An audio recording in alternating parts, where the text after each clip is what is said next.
उद्यापन विधि बताते हुए श्री ब्रह्मा जी बोले, हे याज्ञवल्क्य, सिद्धार्थ सप्तमी के व्रत के अनंतर अर्थात दूसरे दिन स्नान, पूजन, जप और हवन आदि करके भोजक, पुराण वेदता और वेद पारंगत ब्राह्मणों को भोजन कराकर लाल वस्त्र, दूध देने वाली गाय, उत्तम भोजन और जो पदार्थ आपको प्रिय हो वे सब मध्याह्न काल में भोजकों को दान देने चाहिए।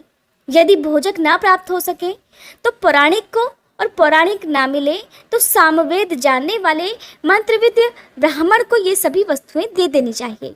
हे मुने, ये सिद्धार्थ सप्तमी व्रत के उद्यापन की संक्षिप्त विधि है। इस प्रकार भक्ति पूर्वक 7 सप्तमी का व्रत करने से अनंत सुखों की प्राप्ति होती है और 10 अश्वमेध यज्ञ का फल भी प्राप्त होता है। इस व्रत को करने से सभी कार्य सिद्ध हो जाते हैं। गरुड़ को देखकर सर्प आदि की तरह कुष्ठ आदि हर प्रकार के रोग इसके अनुष्ठान से ही दूर भाग जाते हैं।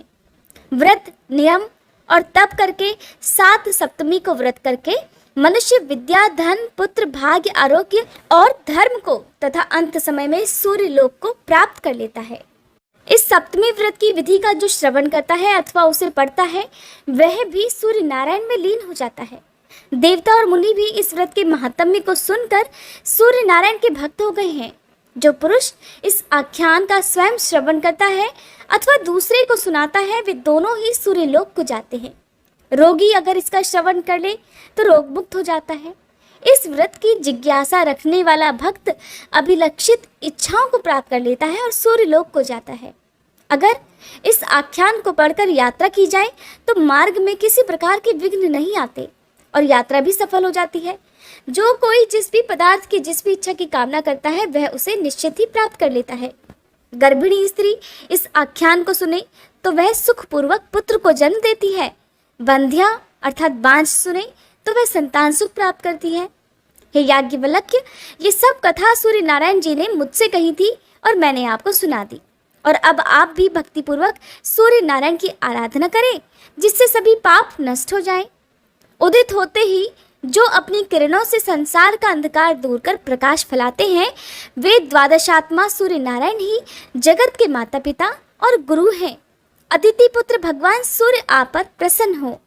श्री ब्रह्मा जी आगे कहने लगे, हे याज्ञवल्क्य, भगवान सूर्य जिन नामों के स्तवन से प्रसन्न होते हैं अब मैं उनका वर्णन कर रहा हूँ, ध्यान पूर्वक सुनो। नित्य, रवि, अर्क, भानु, भास्कर, मतंग, मार्तंड तथा विवस्वान नामों से युक्त भगवान सूर्य को मेरा नमस्कार है। आदिदेव, रश्मि वाली, दिवाकर, दीप्त, अग्नि तथा मेहर नामक भगवान आदित्य को मेरा नमस्कार है।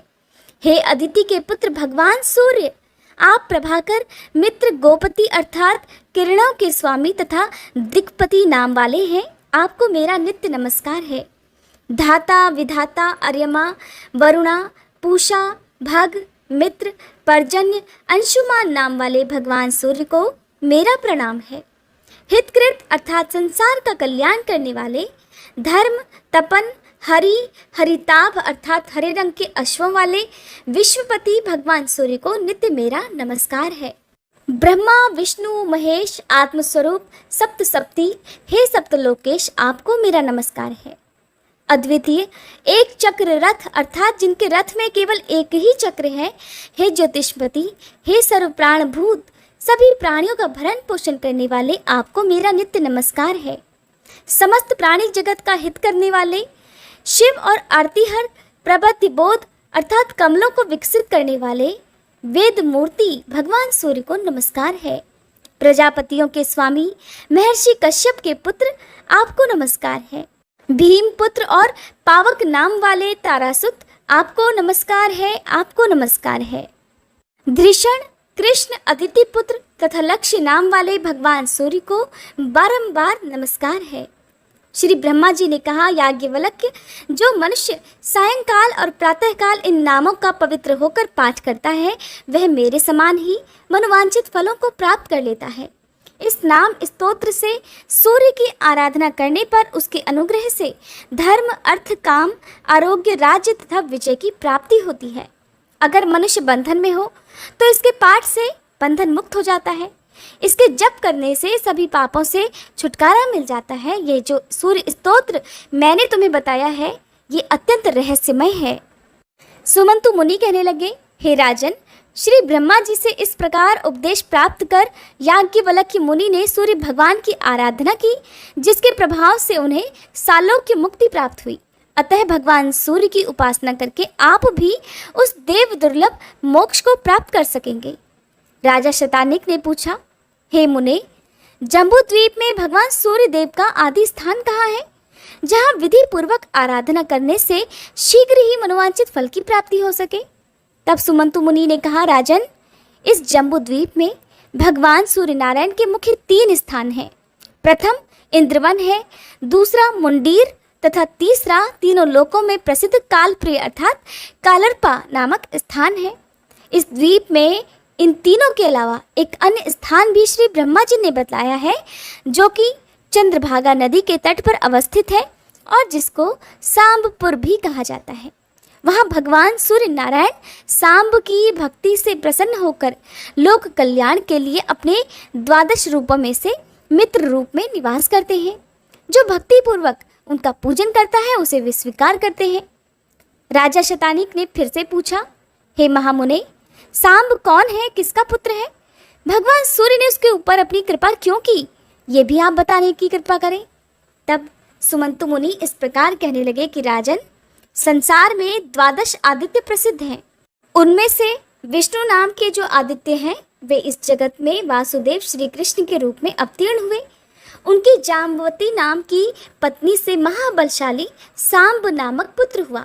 वह शापवश कुष्ठ रोग से ग्रस्त हो गया। उससे मुक्त होने के लिए उसने भगवान सूर्य नारायण की आराधना की और उसी ने अपने नाम से सांबपुर नाम का एक नगर बसाया और वहीं पर भगवान सूर्य नारायण की प्रथम प्रतिमा स्थापित की। राजा शतानिक ने पूछा, महाराज, सांब के द्वारा ऐसा कौन सा अपराध हुआ था जिससे उसे इतना कठोर शाप मिला? थोड़े से अपराध पर तो शाप नहीं मिलता। राजा का प्रश्न सुनकर सुमंतु मुनि कहने लगे, राजन, इस वृतांत का वर्णन हम संक्षेप में कर रहे हैं, आप सावधान होकर सुनिए। एक समय रुद्र के अवतार भूत दुर्वासा मुनि तीनों लोकों में विचरण करते हुए द्वारकापुरी में आए, परंतु पीले पीले नेत्रों से युक्त कृष्ण शरीर अत्यंत विकृत रूप वाले दुर्वासा को देखकर सांब अपने सुंदर स्वरूप के अहंकार में आकर उनके देखने, चलने आदि चेष्टाओं की नकल करने लगे।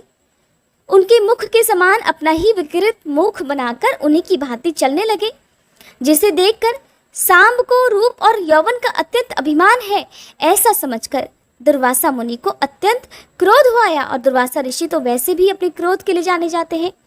वे क्रोध से कांपते हुए कह उठे कि सांब, मुझे कुरूप और अपने आप को अति रूप संपन्न मानकर तूने मेरा परिहास किया है। जा, तू शीघ्र ही कुष्ठ रोग से ग्रस्त हो जाएगा। ऐसे ही एक बार फिर से उपहास किए जाने के कारण दुर्वासा मुनि को फिर शाप देना पड़ा और उसी शाप के कारण सांब से लोहे का एक मूसल उत्पन्न हुआ जो समस्त यदुवंशियों के विनाश का कारण बना। अतः देवता, गुरु और ब्राह्मण आदि की अवज्ञा बुद्धिमान पुरुष को कभी नहीं करनी चाहिए। इन लोगों के सामने सदैव विनम्र ही बना रहना चाहिए, सदा मधुर वाणी ही बोलनी चाहिए। राजन, ब्रह्मा जी ने भगवान शिव के सामने जो 2 श्लोक पढ़े थे, क्या उनको आपने नहीं सुना है? इन श्लोकों का हिंदी अनुवाद है, जो धर्मात्मा है तथा जिसने सम्मान और क्रोध पर विजय प्राप्त कर ली है, विद्या से युक्त और विनम्र है, दूसरे को संताप नहीं देता, अपनी स्त्री से संतुष्ट है और पराई स्त्री का परित्याग करने वाला है, ऐसे मनुष्य के लिए संसार में किंचित मात्र भी भय नहीं है। पुरुष को चंद्रमा, जल, चंदन और शीतल छाया वैसा आनंदित नहीं कर पाते हैं जैसा आनंद उसे हितकारी मधुर वाणी सुनने से प्राप्त होता है। राजा ने इस प्रकार दुर्वासा मुनि के शाप से सांब को कुष्ठ रोग हुआ था। फिर उसने भगवान सूर्य नारायण की आराधना करके पुनः अपने सुंदर रूप तथा आरोग्य को प्राप्त किया और अपने नाम का सांबपुर नाम का एक नगर बसाकर उसमें भगवान सूर्य को प्रतिस्थापित किया। ओम भास्कराय नमः।